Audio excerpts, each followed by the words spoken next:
Tai kodėl dabar, ką galvojate apie Europos Sąjungą, ką čia mums reikalinga dabar, ką mes laimėjom, nors ar ką pralošėm, nežinau.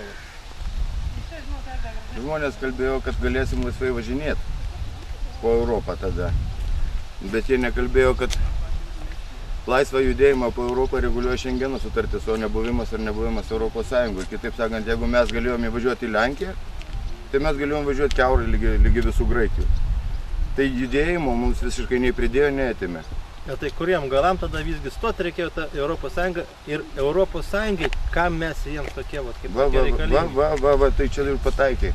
Tai ne mums ten reikėjo, jie mums reikėjo. Jiems reikėjo, kad mes į ją įstotumėm. Atsimeni, kaip mus statė į Europos Sąjungą. Kaip?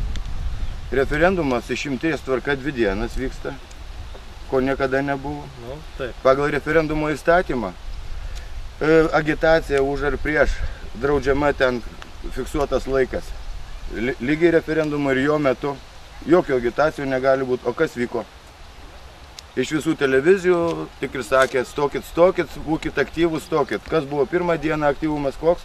0. Reikiamas žmonių kiekis neatėjo. Ką tai reiškia? Tai reiškia, kad žmonės neapsisprendė, jie nežinojo, ar mes norim ar nenorim. Kodėl jie buvo neapsisprendę? Todėl, kad niekas nekalbėjo apie stojimo sąlygas, ką mes gausim ir ką mes prarasim.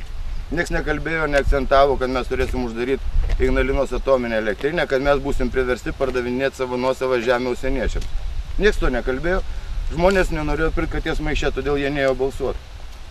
Na, tai už tai o antrą dieną mus nupirko. O papirkinėjimas ir per rinkimus, ir per referendumus irgi yra draudžiama. Tai buvo vieša apgaulė. Kai subalsavo ne tautos žiedas, kuris už alaus bambalį ir už skalbimo miltelius pardavė tautą, jie nusprendė daugumą, čia vadinasi demokratija. Nu jo, dar girdėjau, kad buvo kažkokie sąrašai neva sudaromi ar būtų sudaromi ir ten įtrauktų tuos, kurie neatėjo balsuoti ir tada jau jie, reiškia, netektų galimybės valstybės tarnybai kažkur tvirtintis. Nu jau čia matyt gandai, kaip apie Stalino laikų balsavimus, kad Seimo narys mums tą pasakė šiandien. Matai, vienas dalykas balsavo, kitas dalykas, kaip jisai balsavo už ar prieš, to nepatikrinsi. Klausimas, kaip supratau, buvo iš vis, kad ateitų, buvo aktyvumas mažas. Didžiausia bėda buvo aktyvumo nebuvimas. Paskelbė šitą tokį kaip ir gandą, gal paskleidė, tai pradėjo tada ir žmonės. Galutinai mus nupirko už alų ir už miltelius. Tai nauda dabar tai Europos Sąjungai kokia vis? Kas čia, rinka? Taip, ir rinka, be abejo rinka. Supranti, pasaulis, kapitalistinis pasaulis gyvena konkurencijoje, žiaurioj konkurencijoje. Ir prekes reikia kažkam parduoti, pagamint mažą, pagamint gali daugą, kur tu dėsi. Baltarusai dabar nabagai prisigamino šitų traktorių ir neturi kur juos parduoti, stovi didžiausiai kiekį, bėda yra su rinkom. Tai vat mes ir buvom rinka, kad mes nekonkuruotum su jais.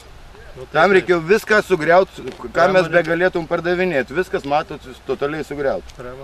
Pramonė, žemės ūkis sugriautas, viskas sugriauta. Realiai mes gyvenam iš to, ką perpardavinėm, mes spekuliuojam, mes negaminam. Tarybiniais laikais šita veikla vadinosi spekulacija, komercija.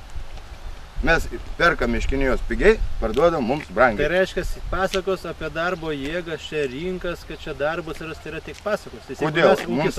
Mums atsirado darbo užsienį. Aha. Jiems reikėjo, vokiečiams jau nusibodo turkai. Jau jiems vauna turkų. Jiems reikia, kad ten ateitų europietiško sukirpimo žmonės ir jie tą laimėjo. Žmonės pas mus gauna įsilavinimą, už ačiū iš valstybės. Ir su to visų bagažu jie išvažiuoja ten kvalifikuoti specialistai. Vieni dirba pagal specialybę, kiti kokius nors grybukus renka. Bet esmė ta, kad jie gauna baltų žmonės, ne musulmonus. Ta prasme, nes ideologiniai skirtumai kuo toliau, tuo labiau ryškės Europoje. Ir jie jau įsigando ir neturi kur dėtis. Patys veistis ir daugintis nenori. Gimdyti vaikų nenori, nes tai sudėtinga. Auginti vaikus tuo labiau su juvenalinės justicijos įstatymais, kokie ten priimti, kai vaikas gali tėvą į kalėjimą pasodinti.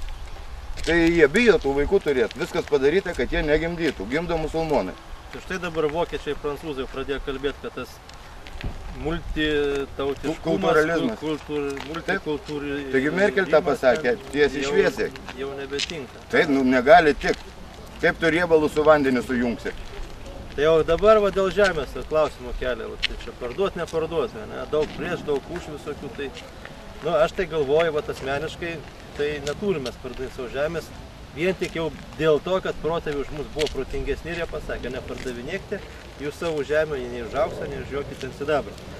O va dabar kaip pas mus, kodėl šitaip? Aš galvoju, nepriklausomai nuo to, ką pasakė protėviai ir nepasakė protėviai, reikia suvokti vieną daiktą, kas yra prekė ir kas nėra prekė. Tai va jie tai suvokė. Prekė yra tai, ką galima pagaminti ir parduoti. Ką galima pagaminti ir parduoti, tai yra prekė. Ko mes negalim sukurti, tai nėra prekė iš principo. Ta gerai žinojo ir indėnai. Jie irgi tenais sklaidėsi ir norėjo neparduoti. Jie nesuvokė, kaip galima pardavinėti tai, kas sukurta ar dievo, ar gamtos. Bet kuriuo atveju mes jos pagaminti negalim. Bet pardavė? Pardavė. Kas jų klausė?